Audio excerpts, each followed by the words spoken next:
esta conversación con Olga Ovaldía, directora de la Fundación para el Desarrollo de la Libertad Ciudadana, capítulo panameño de Transparencia Internacional. Quiero iniciarla con la pregunta que hemos proyectado en redes sociales para que interactúen con nosotros tras la visita del secretario de Defensa de los Estados Unidos, donde Panamá ha firmado la declaración conjunta y el memorándum de entendimiento. Olga, esto ha generado demasiadas reacciones y más que nada hay ciudadanos que todavía piden explicaciones, piden que se publiquen todo lo firmado para saber si en efecto los funcionarios, los altos funcionarios de estos dos países están cumpliendo con su palabra. Porque por una parte Estados Unidos busca un paso gratuito, expedito, pero la postura de Panamá no es que hay un paso gratuito, sino que se busca una compensación neutral. Buen día y gracias por aceptar la invitación. Gracias, Félix. Sí, estamos viviendo un ciclo de noticias que no puedes pestañear. No estamos hablando ciclos de 24 horas, ciclos de 12 horas, 6 horas, 2 horas. Hay un problema servido importantísimo, que es que hay dos narrativas diferentes. Hay dos comunicaciones diferentes, hay dos mensajes diferentes de las autoridades responsables en los dos países. Y la pregunta es muy válida, ¿a quién le creemos? Desde la Fundación para el Desarrollo de la Libertad Ciudadana, ayer pusimos un pequeño comunicado en redes o manifestamos a través de nuestras redes que es muy necesario que nuestro gobierno sea transparente en todo lo que tiene que ver con estas negociaciones con los Estados Unidos. Que es necesario que cualquier documento formal que se haya firmado, porque ahora hay varias narrativas también. Se habló primero de un memorándum de entendimiento, luego se habló de una declaración conjunta, ahora se habla de un memorándum con el canal. Es decir, que van al menos, se entienden al menos que hay dos documentos tipo memorándum y hay un acuerdo no tipo memorándum, pero todo esto tiene que pasar, digamos, 3 estándares. El primero, el de nuestra Constitución. El segundo, del control de la convencionalidad. Y el tercero, ver si el contenido del documento que se ha firmado, aunque no se llame convenio, contenga normas que de alguna manera varíen o cambien o modifiquen contenidos que hay en tratados y convenios. Si ese es el caso, habría que determinar si esto requiere la aprobación de la Asamblea, sencillamente porque el artículo 159 de la Constitución, una de las funciones que le da a la Asamblea es la aprobación de los tratados y los convenios.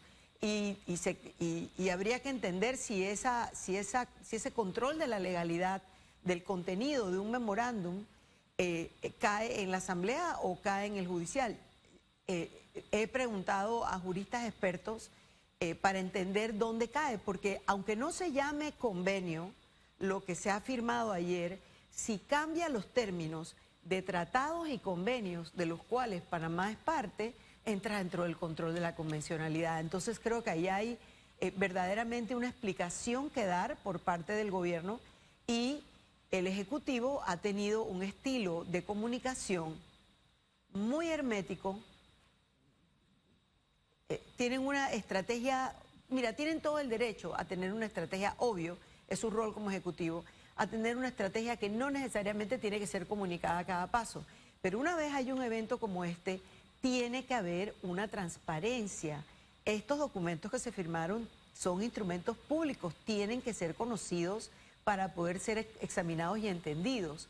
Y esta contranarrativa, por un lado, el secretario de Defensa de los Estados Unidos hablando de gratis, y por un lado el ministro del Canal, que ha sido el único que realmente ha salido a explicar, porque ayer no teníamos canciller, el canciller estaba ocupado en la reunión regional, que no deja de ser muy importante, la reunión Cuba-Honduras. Panamá está muy solo ahora mismo y yo creo que todos los espacios regionales son muy importantes. El ministro de Relaciones Exteriores estaba en la reunión regional en Honduras. El único que ha salido realmente a explicar ha sido el ministro del Canal, que entonces dice costo neutral.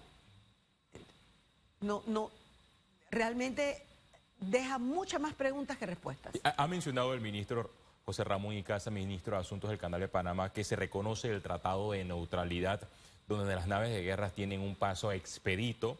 también anuncia que el Canal de Panamá seguirá facturando el tránsito de los buques estadounidenses, pero Estados Unidos seguirá facturando los servicios que ofrece a Panamá, que no es un paso sin costo, y se está buscando un mecanismo para un costo neutro de compensación, que es la parte donde muchos se preguntan si esto es un canje. Ok, yo te ofrezco esto, pero tú me pagas de esta manera. No, yo creo que ni siquiera es un canje, porque yo creo que no se trata de un canje a futuro. Lo que se entiende a una lectura simple del documento, de las explicaciones, porque ya se hace, mira, en el que publica la Presidencia de la República, en el documento que publicó la Presidencia de la República el martes en la tarde, que era el entendimiento conjunto, se hablaba de aportaciones que ya había recibido el país de parte de los Estados Unidos por 230 millones de dólares. Y daba la impresión que estábamos hablando efectivamente de un tratamiento especial en consideración, pero cuando esos fondos o esa ayuda o esa cooperación técnica se le dio a Panamá, en el contenido de esa cooperación que se dio, habría que ir a buscarlo, pero yo dudo mucho que ahí estuviera contenido al momento que se da la cooperación el tema de los cruces del canal. El tema de los cruces de los barcos es posterior. Se busca entonces decir, o es la negociación, mira, ya yo te di tanto, ahora quiero que me des tanto. ¿Y qué pasa con eso? Que eso es válido en muchas otras instancias actuales y futuras, pero el canal tiene su propia normativa.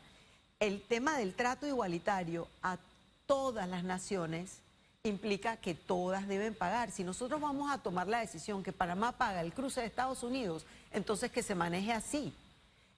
Pero pareciera que el idioma, que a veces produce comunicación y a veces produce cortocircuito de comunicación, todo este idioma de costo neutro y compensatorio viene a entenderse, a falta de mejor explicación, viene a entenderse como es la forma en que nosotros hemos complacido el deseo de los Estados Unidos de que a los barcos no se le cobre. Bueno, nosotros acá vamos a hacer una matemática donde tú me diste esto y yo te doy esto y yo soy el que pago. Pero ¿cómo quedamos con las otras naciones?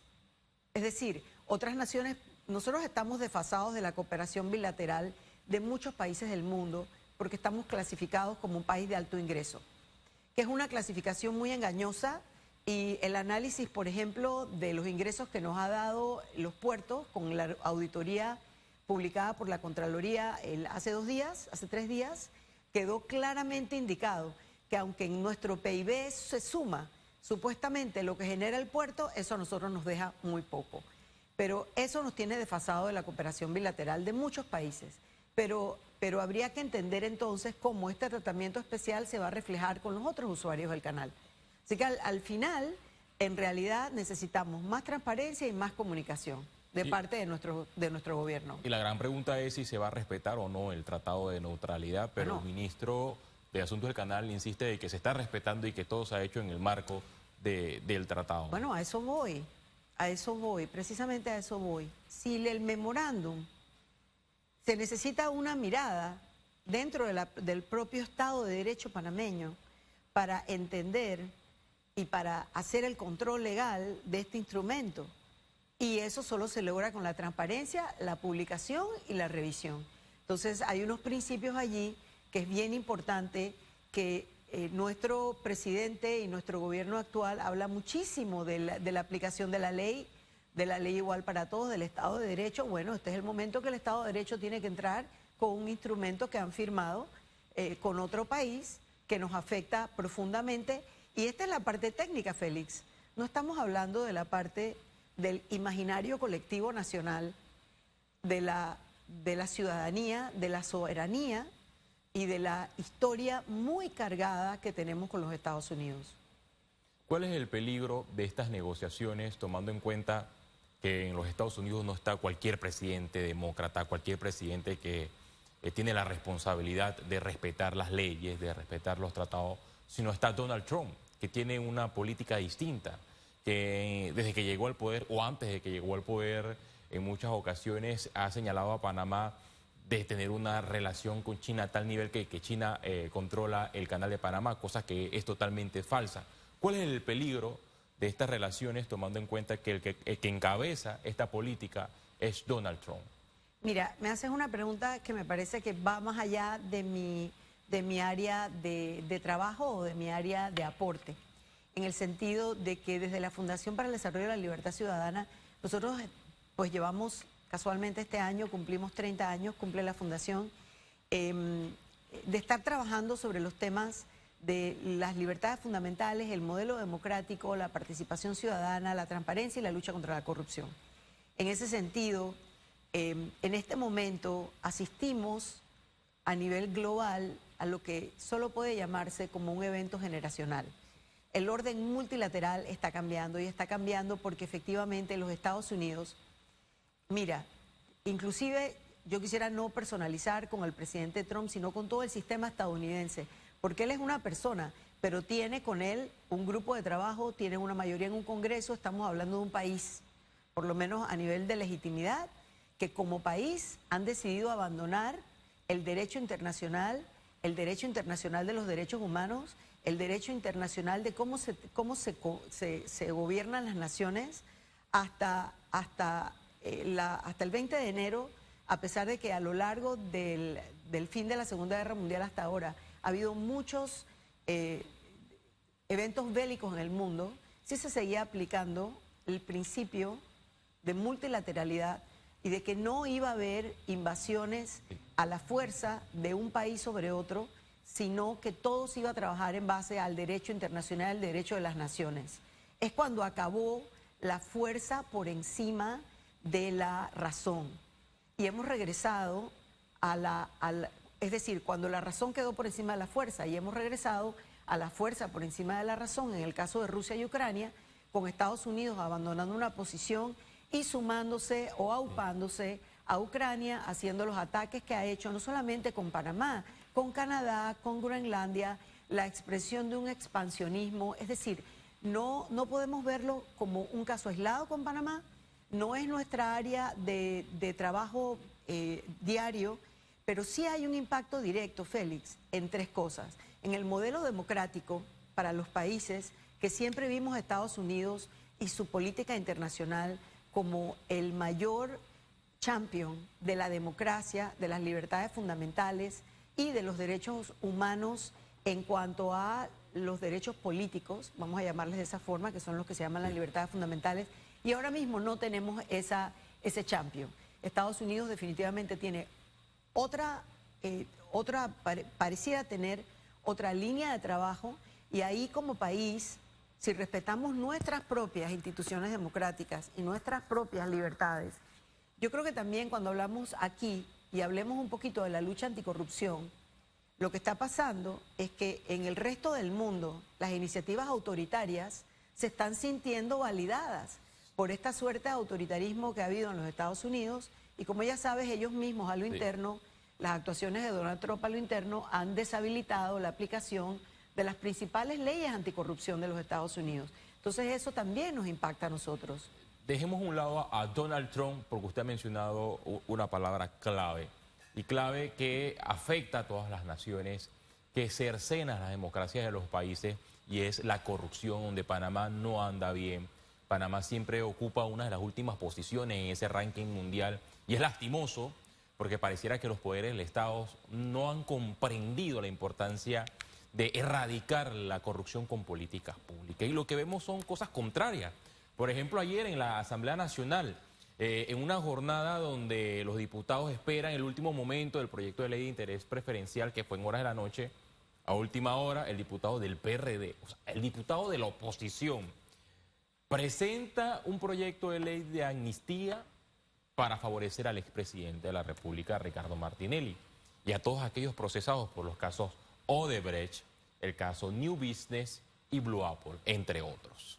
¿Cuál es la posición de Transparencia Internacional Panamá con relación a esta iniciativa? De la Fundación, desde su inicio y a lo largo de los años, de hacer un esfuerzo de incidir en las políticas públicas en el país, el tema de la impunidad es uno de los temas más importantes a combatir. No solamente lo hemos hecho desde la Fundación, sino trabajando con otras organizaciones que han tratado de hacer lo mismo.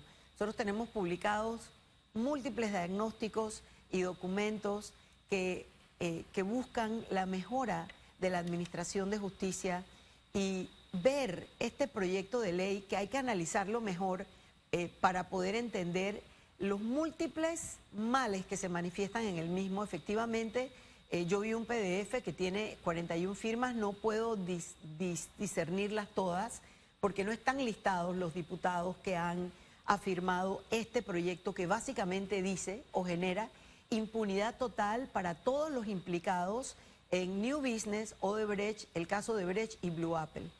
No solamente eso, este proyecto de ley además intenta redefinir lo que es un delito político. Porque ¿qué hace el legislador o el diputado, perdón, que presenta esta iniciativa?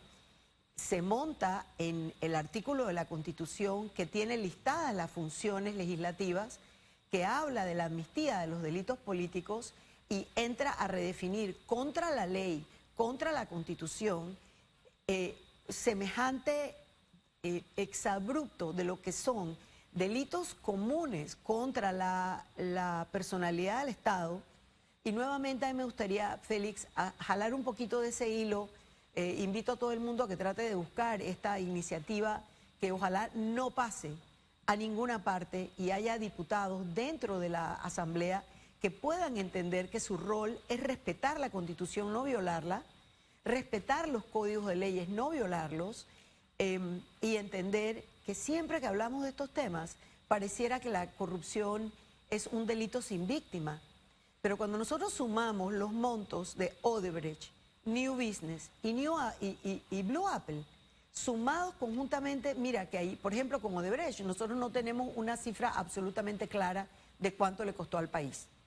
Hay unos estimados de 1.200 millones de dólares. Si tú le sumas New Business y le sumas Blue Apple, pudiéramos, no me atrevo a decir una cifra porque no hay una cifra total, porque como no se sabe y no, la justicia no ha llegado totalmente a al menos 2 de esos casos,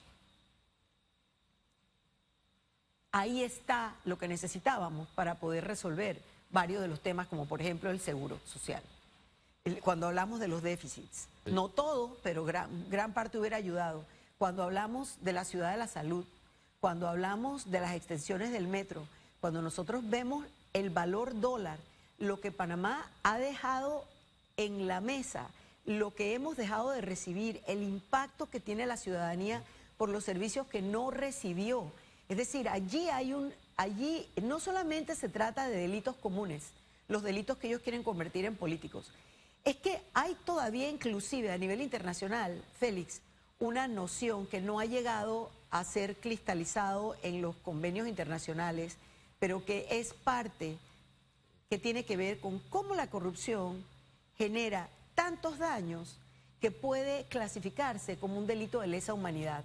Y como hablamos de recursos del Estado, a esto le podemos sumar la última auditoría del Contralor Anel Flores, que contrasta con la auditoría del ex Contralor Gerardo Solís. Y él ha mencionado cifras escandalosas que el Estado ha dejado de percibir.